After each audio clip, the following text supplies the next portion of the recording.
Antoine Youssef Bourdadi, notre expert en tourisme, qui va nous parler justement de cette fête du travail à l'époque des pharaons. Bonjour. Allô, bonjour. Oui, bonjour. Alors justement, est-ce qu'il y avait une fête du travail en Égypte antique? Non, il n'y avait pas une fête de travail dans l'Égypte antique, mais il est sûr, comme vous avez dit, que le travail était très important dans la société égyptienne ancienne, ça c'est sûr. Oui. Quand on parle de l'Égypte ancienne et des ouvriers, surtout, on distingue que l'ouvrier égyptien n'était pas quelqu'un qui ne savait pas les détails de son artisanat, je dirais. Il était quelqu'un de professionnel, il était quelqu'un de asséduit, et, avec plein de prouesses dans son métier. Si on regarde par exemple les tombes, les temples, les édifices, même la pyramide. Allô? Oui, oui, je suis avec vous. Alors, comment voyez-vous cela? Et est-ce qu'il y avait par exemple des écoles pour les ouvriers? Alors, il y avait deux types d'ouvriers en Égypte ancienne. Oui. Il y avait la population en elle-même, le pauvre paysan, qui travaillait sans terrain la moitié de l'année. Oui. Les crues et les sécheresses, eh ben, ils étaient en chômage. Oui. Et c'était le devoir de l'État, du gouvernement, de leur trouver des occasions de travail. Et c'est là qu'ils se transformaient en ouvriers, pour monter des pierres, construire des pyramides, creuser les canaux d'irrigation, ouvriers de travail. Donc, comme ils faisaient ça presque tous les ans, donc ils étaient presque des ouvriers experts. Mais l'autre catégorie des ouvriers, eh ben, c'était les professionnels. Et ça, il y en avait des architectes, des chefs de chantier, des chefs d'ouvriers, et il y avait oui.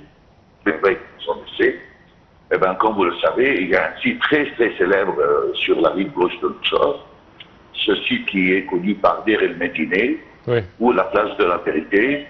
Et c'est là on a le village de ces ouvriers, c'est là qu'ils ont habité, on a leur tombeau. Et on sait comment ces artistes travaillaient. Eh ben, c'était une organisation extraordinaire. Et on va dire qu'on n'a rien inventé. Ils faisaient le pointage le matin au chantier avant de commencer à travailler. Ils avaient une journée de travail avec un break en journée. Ils travaillaient trop. Ils avaient un jour et demi le week-end par semaine. C'était des experts. Alors là, c'est les artistes. Il y avait de différentes catégories. Il y avait des chefs. Alors justement, vous avez mentionné Der El Medina, qui est la première cité ouvrière authentifiée, certifiée qu'effectivement c'est la première cité ouvrière jusqu'à présent découverte. Et c'est vrai qu'elle regorge énormément d'histoires. Et c'est vrai qu'on se rend compte que les Français ne sont pas les premiers à l'heure de l'histoire, mais c'était bien les Égyptiens, car ils étaient les précurseurs de la grève dans l'histoire du travail.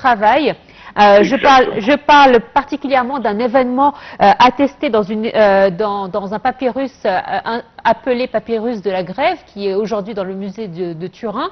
Et c'est vrai qu'on voit que pendant 3 mois, les travailleurs ont fait grève car ils étaient payés en nature et ça a été retardé. Et ils ont fait la grève et les grèves ils ont même fait des sit-ins qui étaient très pacifiques. Et on voit la grandeur de cette civilisation, car on a beaucoup voulu salir l'image de l'Égypte antique en parlant d'esclaves.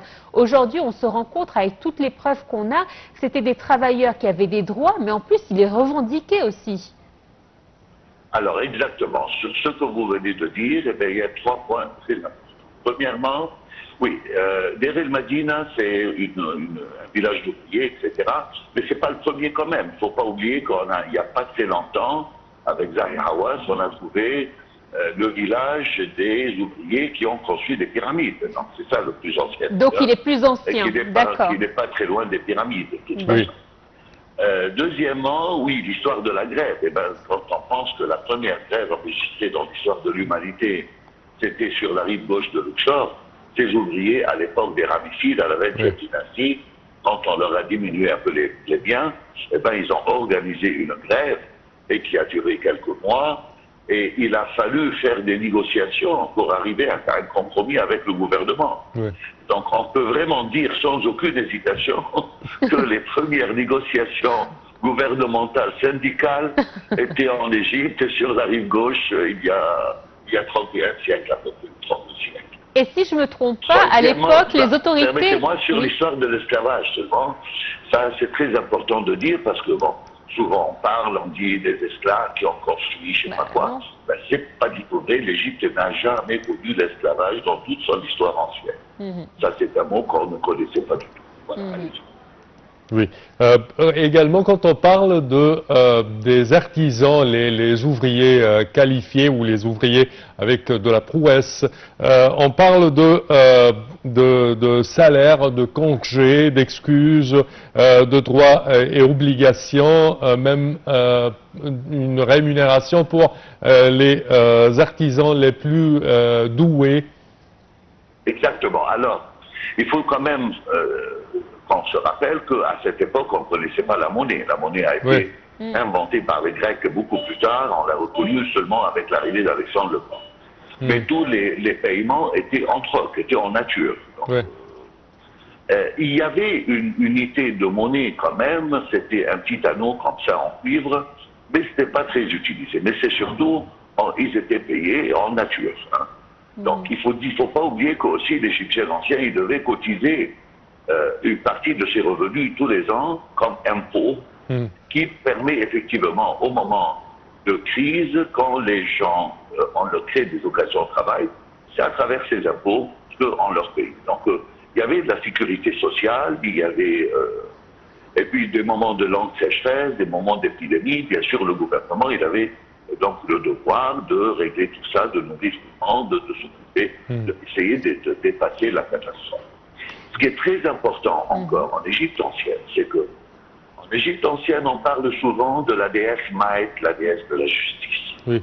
Mais par contre, en Égypte ancienne, il y avait ce qu'on appelle la Maët. Et la Maët, c'est quoi? C'est un peu la constitution, c'est un peu la loi, c'est le système. Alors l'ouvrier, il est une petite roue dans une grande machine. Il ne faut pas que ça s'arrête, sinon toute la machine s'arrête.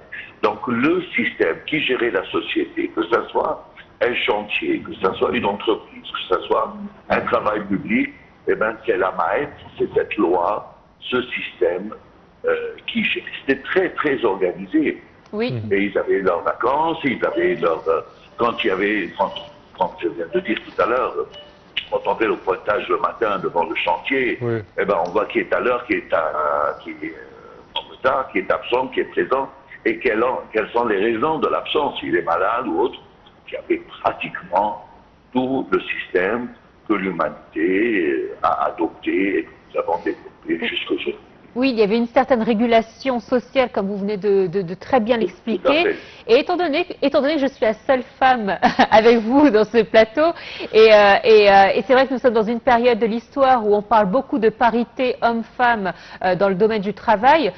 Dans l'Égypte antique, quels étaient les métiers où la femme a révolutionné sa position? C'est-à-dire que c'est vrai, on avait des reines dans l'histoire de l'Égypte, mais je veux parler des métiers. Est-ce qu'il y avait certains métiers qui étaient complètement interdits à la femme et d'autres où la femme a pu avoir ou a pu décrocher une place dans la société?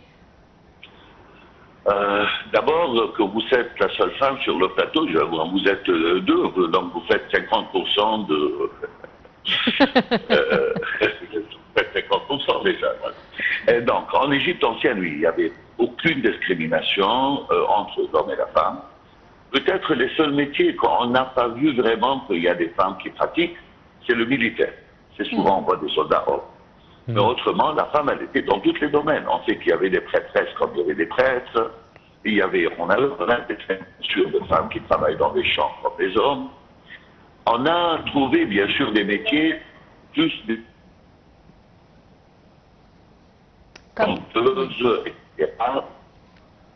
oui. Comme par hasard, c'est à ce moment-là que le réseau est mauvais.